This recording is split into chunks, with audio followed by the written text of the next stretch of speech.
V4E, the handle.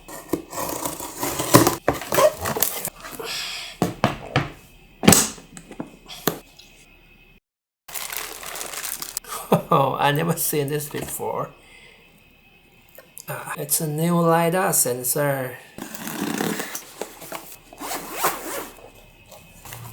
Okay. V4E Pro. It comes with the adapter for the survey pole.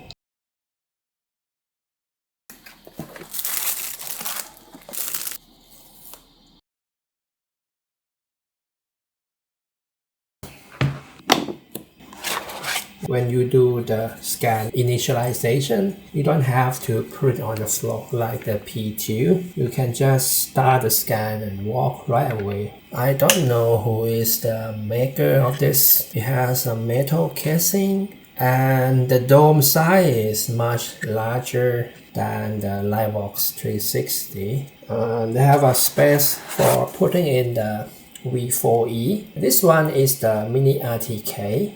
They have two versions. For the Pro version, you can use this for staking out without using the pole.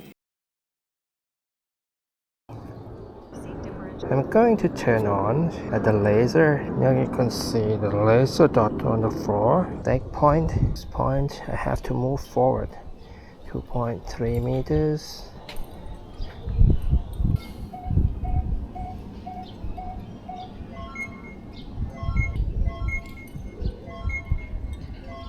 Onto this.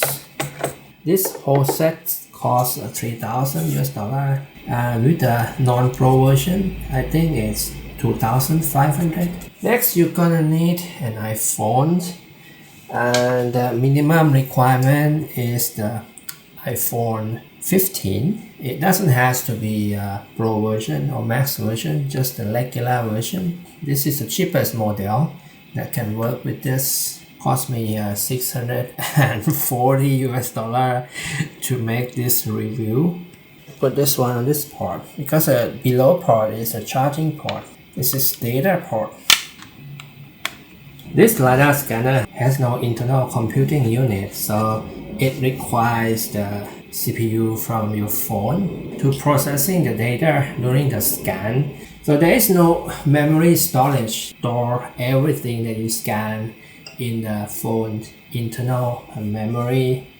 And it also doesn't come with any RGB camera, so it has to use the camera of the phone for mapping the color point cloud. That's why they have to specifically use this with the iPhone, because the iPhone has not many models and the position of the camera is known for the software developer to map the color point cloud from the phone camera. Connection from the phone to the scanner is by using this USB-C cable. I think it's an Ethernet connection. And for the RTK, it will connect to the phone by using Bluetooth. So if you want to scan with the GPS coordinate, you need an N-Trip account and also the mobile data connection. The construction of the scanner is made from plastic. It has internal batteries, one power on button, just if you press and hold. If it brings in a green color, it means that it has enough power. This is the charging port. The only method that you can transfer your scan data to your computer, if you have a Windows PC like I do, you need to upload it to the cloud and download it back to your PC, because there's no way that you can bring the files out of the iPhone.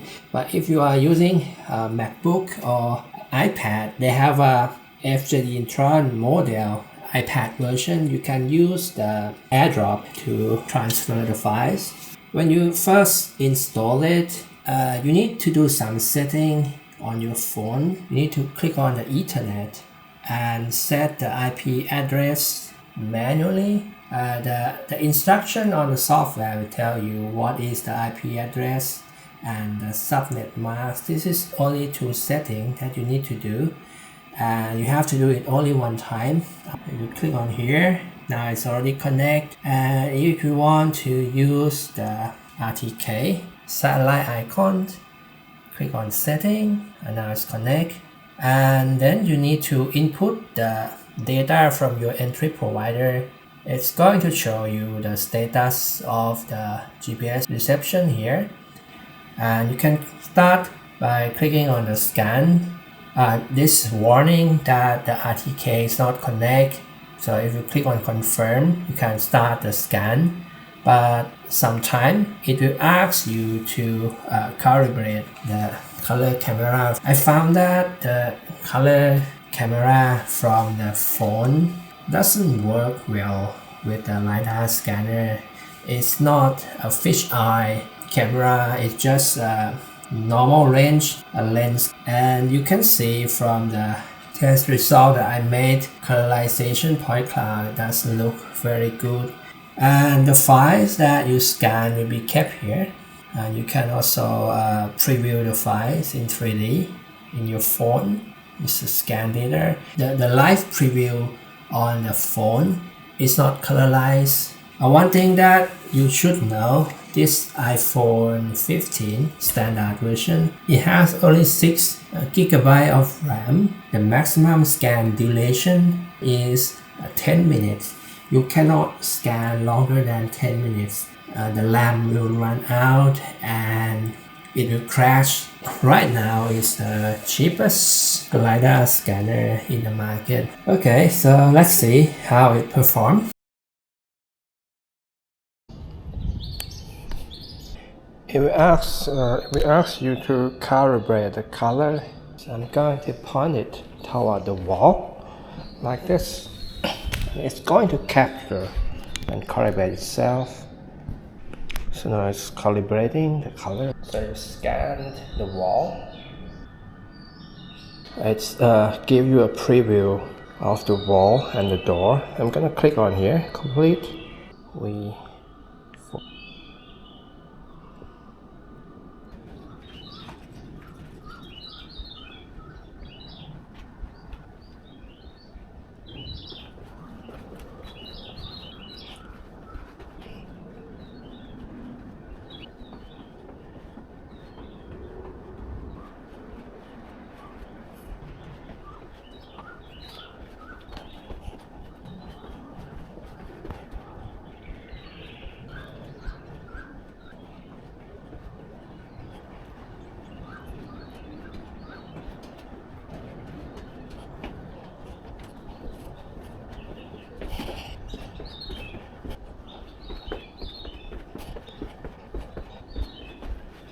Click on here.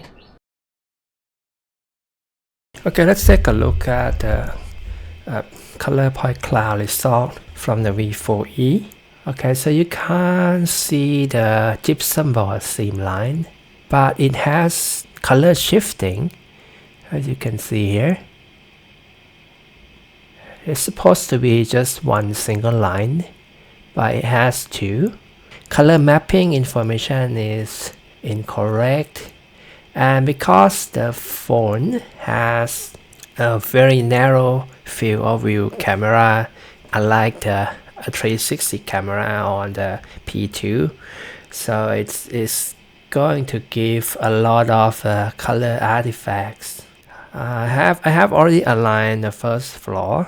Okay, now you can see that the second floor is not level, the third floor is not level. So it's not level along the length on the second and the third floor. You can't even see it here that the building is not straight. I have already aligned the first floor. Second floor is not level. The third floor almost level. So the scan from the V4E, I think you better use the non-color version of the point cloud because it's much easier to see, and you have to scan it floor by floor. If the stair is narrow, it cannot do 3 floors scanned in one pass. Okay, from the left to the right, we have a Chas 20. Trion P2 in the middle, and Trion V4E on the right. The S20 is the new firmware, so I need to compare it again in this video. Let's start with the third floor, the wall section. The S20 and the P2, it has the same sharp corner. So now moving to the new member, the V4E. The wall thickness is thickest among the three. Can you use it for reverse? I would say you have to scan it floor by floor to reduce the drifting error, and you will get a thinner wall thickness of the point cloud. Let's check the wall parallels. The wall is, yeah, it's parallel, same level as the P2, but the noise from the wall section is thicker, so you're going to have hard time to reverse this. A P2 will be much easier to reverse. Same for the S20. See now the door frame is not round anymore. Corner is sharper. Yeah, same level as the P2. Yeah, if I don't tell, you probably can't tell the difference between these two scanners, S20 and the P2. They are very similar in the result for the point cloud. Alright, move to the second floor. Okay, the second floor. Okay, so the second floor for the V4E, it looks better than the third floor. It looks better than the third floor, and it's not bad. Yeah, this wall is parallel, it has constant thickness.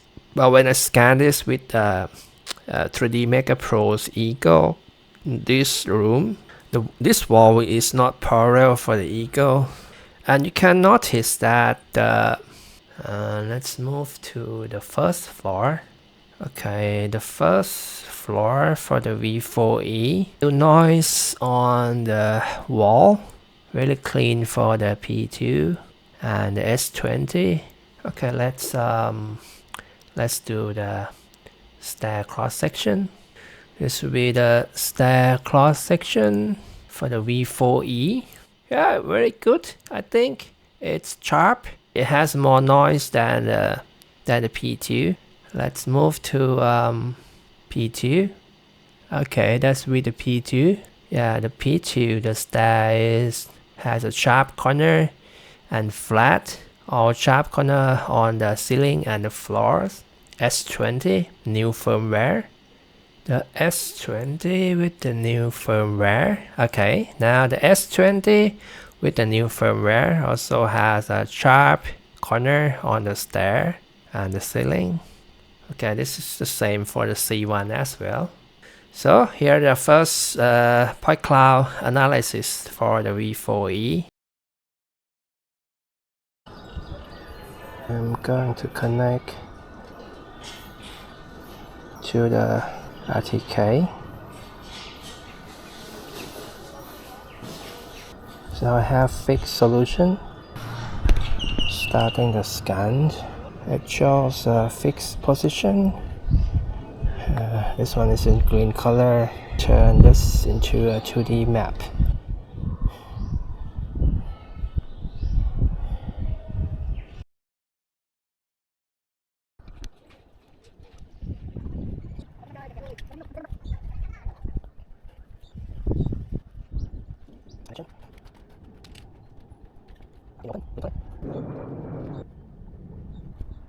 Okay, that's it. That's complete.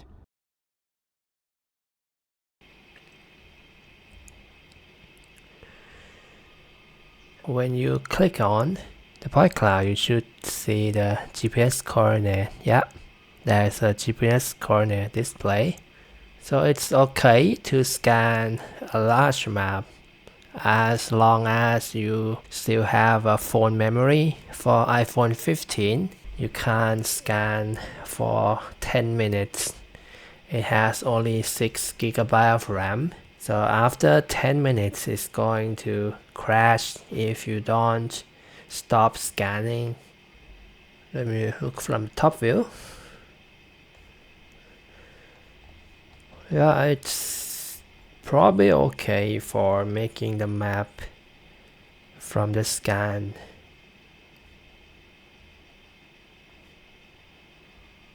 The point cloud is quite clean.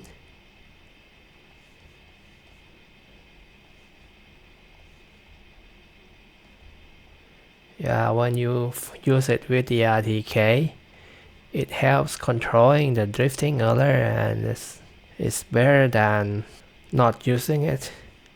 So outdoor scan large area is quite okay for the V4E.